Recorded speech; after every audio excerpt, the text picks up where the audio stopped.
Uma vez que a gente consiga fechar esse diagnóstico, a gente parte para um outro ponto, que é definição da causa, da etiologia. E aí a gente tem um problema. Porque a gente vai para a literatura e mais que 70% dos casos de IOP ficam com diagnóstico de idiopático, né? Isso. Discute-se que isso talvez aconteça pela dificuldade de acesso a testes genéticos, por exemplo, mas o fato é que a maioria das mulheres ficam como IOP idiopática.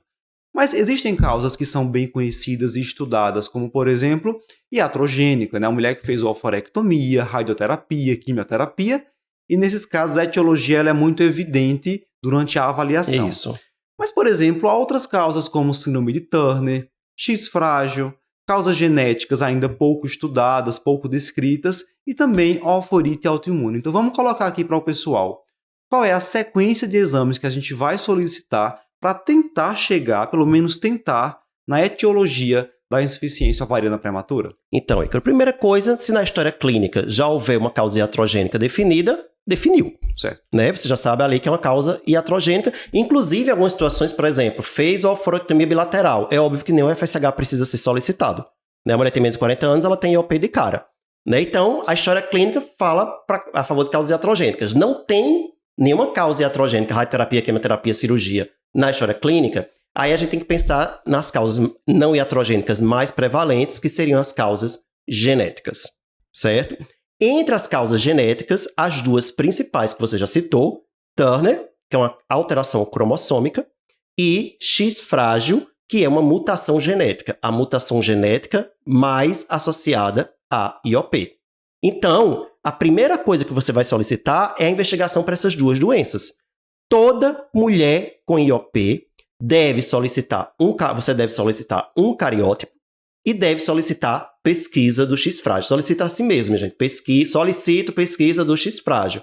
Que aí vai ver se essa mulher tem a pré-mutação do gene do X frágil, né? E é a pré-mutação que vai causar IOP.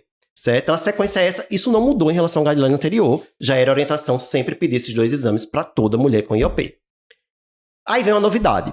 Porque aí deu negativo. Né? No guideline anterior, deu negativo essas duas causas genéticas, a gente já partia direto para investigar a causa autoimune. Agora não. Eles dizem o seguinte, se você tiver disponível, coisa que infelizmente na maioria das realidades, incluindo a nossa, não vai ter, você deve fazer um teste genético adicional, que é um sequenciamento de nova geração, ou seja, sequencia o DNA inteiro da mulher e vê se acha ali uma causa genética, porque existem muitos genes associados a IOP. Existem muitos genes cuja mutação isolada vai causar IOP, existem muitas síndromes genéticas raras associadas a IOP, né? E não à toa a prevalência de IOP idiopática está meio aí caindo de 90% para 70%, porque está sendo feito mais testes genéticos, está se descobrindo mais causas genéticas e isso muda. Muda, por exemplo, até a questão de aconselhamento genético, né? Então, é algo importante. Sim. Então, por isso que a diretriz coloca. Se tem disponível, o próximo passo, depois de um cariótipo e uma pesquisa de X frágil normais, seria um sequenciamento de nova geração. Agora, não tem disponível, ou fez e deu tudo negativo, afastou mesmo causa genética, aí você vai para o próximo passo, que é investigar a causa autoimune. Então, você vai pensar no oforite autoimune e, para isso, você vai solicitar um anticorpo anti-21 hidroxilase. O mesmo anticorpo que a gente pede para a doença de Addison. Certo? Não à toa, existe uma correlação muito forte entre oforite autoimune e doença de Addison. Se você solicita um anticorpo anti-21 hidroxilase, ele vem positivo, é oforite autoimune, e você tem a obrigação de afastar a insuficiência adrenal. Tem que dosar pelo menos um cortisol basal para afastar a insuficiência adrenal. Fez um anticorpo, veio negativo, não precisa mais repetir ao longo da vida, exceto se ao longo da vida aparecer sinais e sintomas de insuficiência adrenal. Perfeito. Certo? Uma mudança em relação ao guideline anterior. O guideline anterior orientava que nessas situações você solicitasse também anti-TPO. Pensando na situação de que é um marcador de autoimunidade. Só que tem vários problemas aí. Primeiro problema. Toda muito mulher... Comum. Primeiro, é muito comum. Na população geral, o anti-TPO positivo é muito comum. Então, você, diante de uma mulher com IOP, um anti-TPO positivo, você dizer, é uma oforite autoimune? Não dá para falar isso. Segundo, que doenças autoimunes na mulher com IOP é muito comum, independente se é a oforite autoimune ou não. Qualquer etiologia de IOP tem uma associação grande com doenças autoimunes.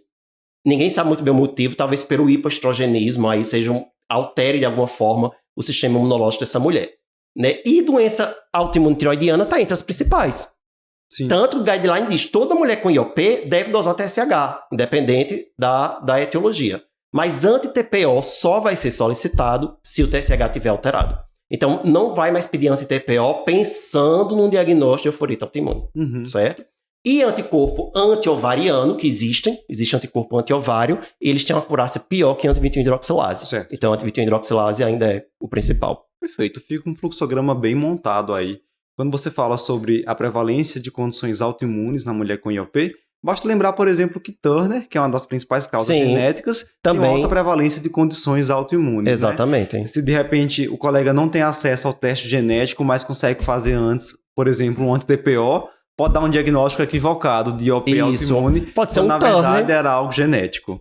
Isso. Então é esse fluxograma. Diagnóstico IOP, cariótipo, pesquisa X frágil para todas, negativo, sequenciamento nova geração se estiver disponível, negativo se não tem, anti-21-hidroxilase.